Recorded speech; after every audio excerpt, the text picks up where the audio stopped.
UAP is the trendy way to refer to UFOs, and although it's routinely presented as new terminology, the US military has been using the UAP phrasing since the 1940s. Is it UFO or UAP? The government's confusing me. The experts make it complicated. Lack of answers has me jaded. UFO, I don't know. UAP, yeah, I guess so. Searching for answers, where to begin? Round and round in circles again. Thunderstruck by mass confusion. Is it fact or fiction? Convolution. UFO, UAP, which is right idiomatically. Just my luck now, I'm stuck. Scratch my head and say, yeah, what the fuck? UFO or UAP, it's all so confusing to me. Beyond frustrated, damn my luck. Pondering insane thoughts, what the fuck? Hello, citizens, and welcome to UFO, UAP, WTF. I'm your host, Jason McClellan, and together we'll be exploring the fascinating, enigmatic, and frustrating subject of UFOs. Although the initialism UAP has recently been modified by the United States Department of Defense to mean unidentified anomalous phenomena, most people who have heard about UAP before know it as unidentified aerial phenomena.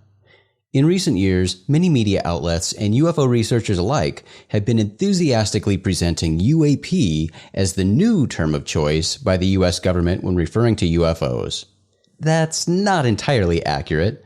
In fact, the US military was using unidentified aerial phenomena terminology before they used UFO.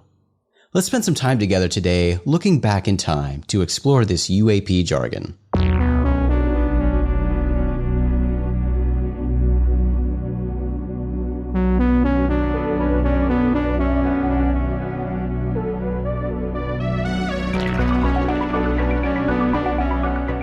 On March 24th, 2016, Hillary Clinton, former First Lady of the United States and Secretary of State from 2009 to 2013, appeared on Jimmy Kimmel Live as part of a media tour for her presidential campaign.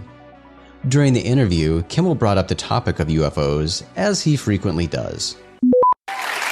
That's right. When we had your husband, President Clinton, on this show, he said, I asked him about UFOs in Area 51, and if he looked in it, because if I was president, that's the first thing I do. I go right into those files and see what was going on. Right. And he said that he did do that. Yes. And that he didn't find anything. Well, I'm gonna do it again. Yeah, why not? Right? And you know, there's a new name. It's unexplained aerial phenomenon. Unexplained aerial phenomenon, really? Yep, UAP. That's the latest nomenclature. Close. As we just covered, UAP is an initialism that has largely stood for unidentified aerial phenomena. But it was around that time, back in 2015 and 2016, when UAP started picking up momentum and becoming the trendy way to refer to UFOs.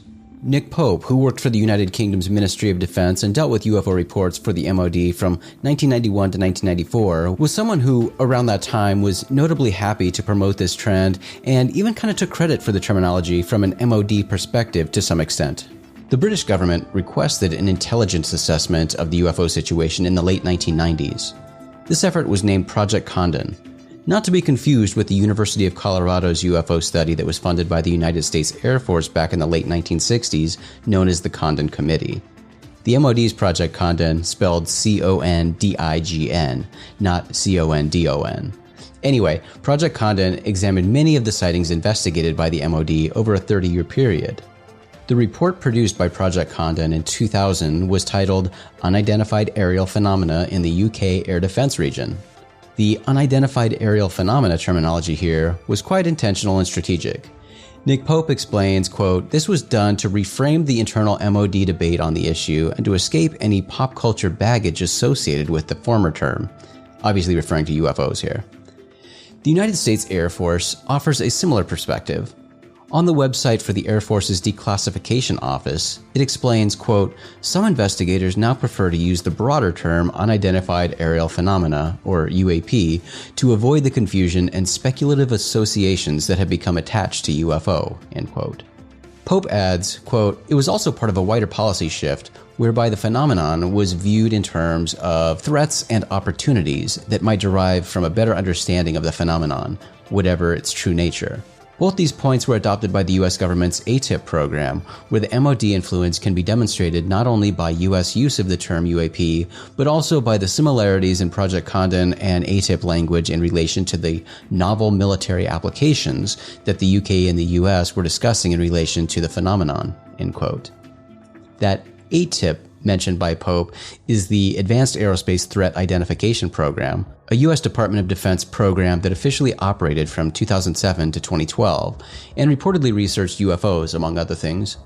The military intelligence official who was reported as heading up this program, Luis Elizondo, left the government in 2017 to work with To the Stars Academy of Arts and Science, or TTSA, which was a hybrid research and entertainment company made up of former government and military personnel and scientists on a mission to explore exotic science and materials to change the world and to influence public perception surrounding the topic of UFOs. TTSA doesn't exist anymore. It was reabsorbed by its parent company, To the Stars, and that company is still around, and they've got some pretty cool projects in the works, several of which I'm sure we'll see released this year. But back to Lou Elizondo. In 2017, Elizondo and TTSA helped facilitate widespread attention on 3 DoD UFO videos that were reportedly investigated by ATIP. The fact that they were recorded by Navy fighter jet systems amplified the interest in these videos by people and media outlets around the world. They also prompted journalists and UFO researchers to request official statements from the government related to these videos. These requests were successful, and the response included statements about UAP. On September 11, 2019, researcher John Greenwald published a story on his website, theblackvault.com, titled, "U.S. Navy Releases Dates of 3 Officially Acknowledged Encounters with Phenomena." The 3 encounters referenced here are those shown in the aforementioned videos. Joseph Grandisher, the official spokesperson for the Deputy Chief of Naval Operations for Information Warfare, provided an official statement about the videos, commenting that, quote, "The Navy considers the phenomena contained/depicted in those 3 videos as unidentified," end quote. MJ Banias and Tim McClellan also published a story on September 17, 2019 on Vice.com after receiving a similar statement from Grandisher. Grandisher went on to explain, quote, "The unidentified aerial phenomena terminology is used because it provides the basic descriptor for the sightings/observations of unauthorized/unidentified aircraft/objects that have been observed entering/operating in the airspace of various military-controlled training ranges," end quote. The media buzz generated by these videos and the statements from the Pentagon resulted in countless headlines featuring this new terminology for UFOs. UAP was everywhere. Anybody interested in the UFO subject today is likely familiar with this term now, and it's swiftly become the term of choice for many when referring to UFOs. We know about this modern pop culture trend and the established contemporary use of UAP by the military and the media. But let's look at older uses of this phrasing. Back in 1980, Dr. Richard Haynes, a UFO researcher and former NASA research scientist, provided this description in his book, Observing UFOs, an Investigative Handbook. Quote, "An unidentified aerial phenomena, UAP, is the visual stimulus that provokes a sighting report of an object or light seen in the sky, the appearance and or flight dynamics of which do not suggest a logical, conventional flying object, and which remains unidentified after close scrutiny of all available evidence by persons who are technically capable of making both a technical identification as well as a common sense identification if one is possible," end quote. Haynes is a founding member of the National Aviation Reporting Center on Anomalous Phenomena, or NARCAP. When this research organization was founded in 1999, its founders adopted the UAP terminology because they, quote, "felt that it was a far more accurate term for the many profiles of unidentified aerial phenomena, such of which are described as lights rather than objects, and had not been co-opted by the UFO community as a term for alien spaceships in the way the term UFO has been," end quote. However, UAP terminology had already been embraced by multiple UFO organizations prior to the existence of NARCAP. The Aerial Phenomena Research Organization, also known as APRO, was a prominent UFO group that operated from 1952 to 1988. The group was founded by the husband and wife team of Jim and Coral Lorenzen. Aerial Phenomena was chosen for the name of this organization because Coral allegedly disliked the term flying saucer. However, she did use both flying saucer and UFO in the title of several of her books, so she couldn't have been that against them. Still, the group opted for Aerial Phenomena back in the 1950s. Another UFO group that started in the 1950s opted for Aerial Phenomena terminology in its name over UFO. The National Investigations Committee on Aerial Phenomena, also known as NICAP, was founded in 1956 and ran until 1980. NICAP's leadership featured impressive high-ranking military and government officials, including a U.S. Army general and the first director of the Central Intelligence Agency. Let's see what other early examples of UAP we can find. An article titled "Flying Saucers Turn Up on Air Force Doorstep" appeared in the News-Tribune newspaper from Tacoma, Washington on March 23, 1950. A section in the article is titled "Unidentified Aerial Phenomena." It states, quote, "The Civil Aeronautics Authority observer, on the other hand, was said to have been convinced the object was controlled in flight by some means. Dr. J. A. Hynek, director of McClellan Observatory at Ohio State University and member of an Air Force committee which has studied flying saucer reports, said the object may have been a balloon or of astronomical origin. He did not see it, however. Since the USAF closed its book on the subject, unidentified aerial phenomena have been reported from California, New Mexico, Alaska, Mexico, and North Africa, to name a few." End quote. Here's an article titled, quote, "Air Force Probe Proves Flying Saucers Are Not a Joke," end quote, which appeared in the April 27, 1949 issue of the Journal Herald newspaper in Dayton, Ohio.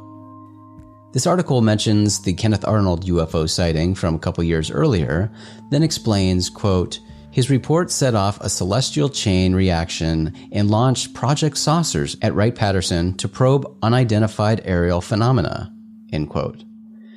This article mentions other reported UFO encounters from pilots, then concludes by saying, quote, "It was because of the reports from such pilots that the Air Force is continuing the investigation into unidentified aerial phenomena," end quote.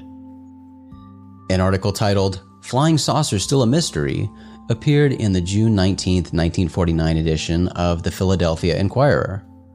A line in this article states, quote, "A few months after the first flying discs had been sighted, the United States Air Force set up a special project to gather data on each report of unidentified aerial phenomena," end quote. The Los Angeles Times published a story on December 7, 1952, titled "Science Used on Reports of Sky Saucers." If that sounds remarkably similar to current headlines about UFOs, just wait. The article states, quote, "No orders have been issued by the Air Defense Command to its fighter units to fire on unidentified aerial phenomena," end quote.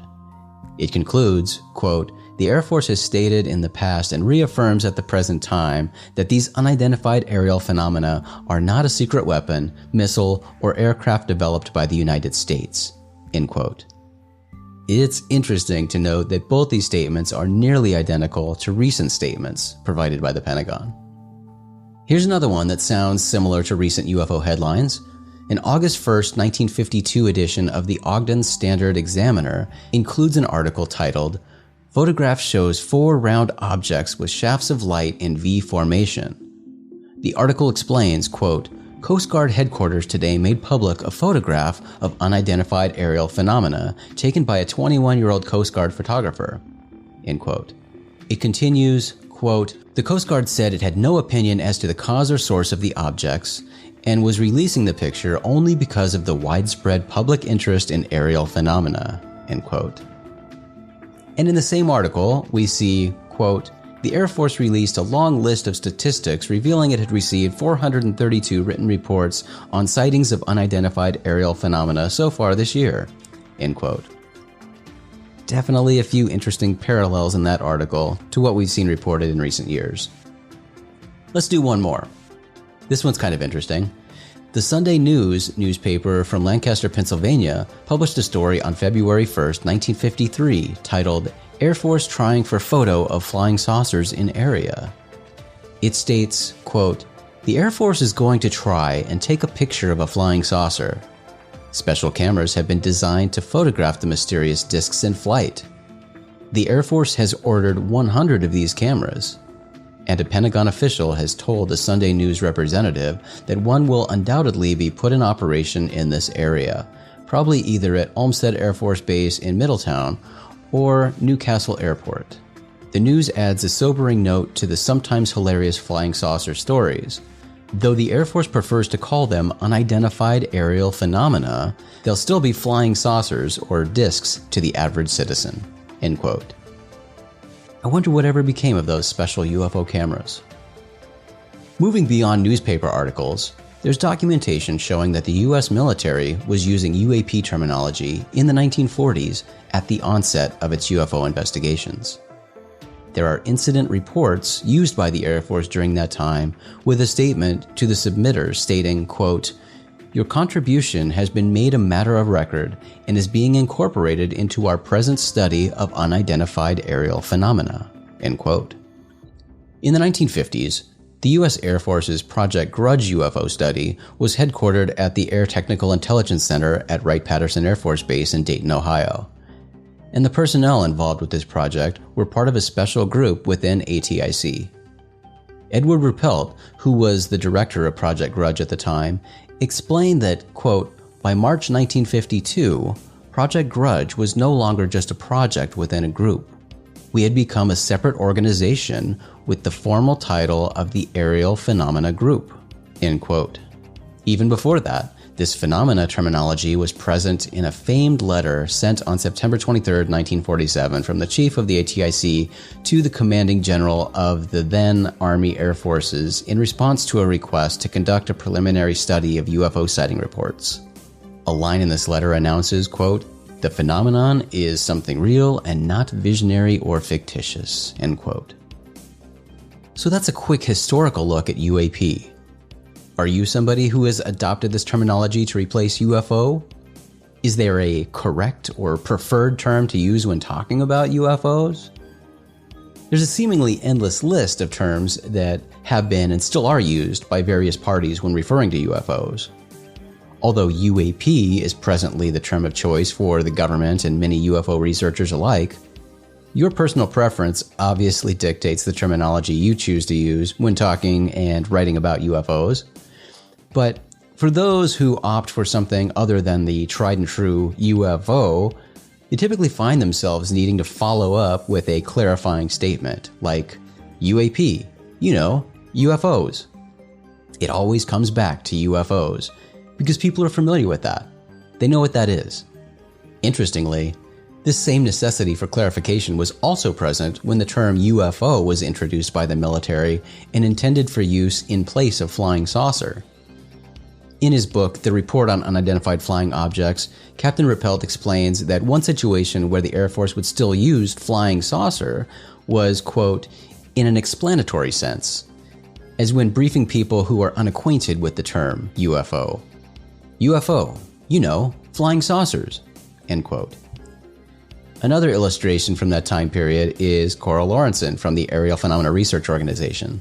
As previously mentioned, although she reportedly disliked the term flying saucer and opted for aerial phenomena in the name of her group, she still used flying saucer and UFO in the titles of her books because the general public and popular culture was more familiar with both of those terms than it was with aerial phenomena. So which term is the correct one to use? Again, this is completely up to your personal preference. Many UFO researchers currently prefer UAP because this broad term encompasses more than just objects in the sky. Weird lights or orbs, atmospheric disturbances, and other strange aerial phenomena aren't necessarily objects, so UAP is more all-encompassing. There's also the previously mentioned pop culture baggage that comes with the term UFO.